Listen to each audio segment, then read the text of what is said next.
In front of me is Samsung Tab S10 Plus, and today I would like to show you how you can change font style. Begin by opening Settings and scrolling down to access Display. Then scroll down again to hit Font Size and Style. Select Font Style and click on one of those fonts to apply a perfect one.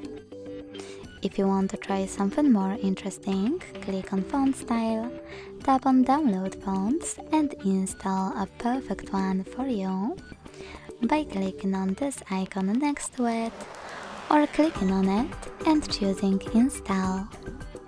Either way, when you go back to your list, you can apply your new font style by clicking on it here.